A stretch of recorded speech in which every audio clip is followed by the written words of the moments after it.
ఈ భూలోక తండ్రి చేయలేని ఒక మహా సౌకర్యవంతమైన పనిని మన పరలోక తండ్రి చెయ్యగలడు.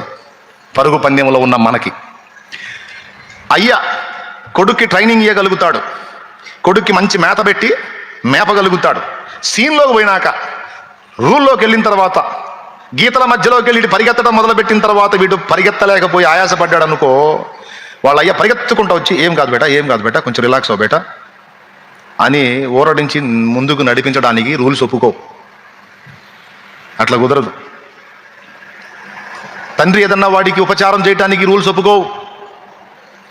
వాడి శక్తి అక్కడ చూపాలి, వాడు పరిగెత్తాలి. ఇది భూమి మీద రూల్. అయితే పరలోక తండ్రి భూమి మీద పరుగు పందెములో యుద్ధరంగంలో ఉన్న మనకు ఒక సౌకర్యం చేసి పెట్టాడు. ఏంటో తెలుసా? ఒకవేళ పోరాడి నీ శక్తి ఒకవేళ సన్నగిల్లితే ఒక్క పని చేయమన్నాడు నిన్ను. ఒక్క పని చేయమన్నాడు. ఏమిటో తెలుసా? నీ శక్తి నీకు చాలకపోతే నోరు తెరిచి అబ్బా అని మొరపెట్టమన్నాడు. ఏమని మొరపెట్టమన్నాడు? అబ్బా తండ్రి అని మొరపెట్టమన్నాడు.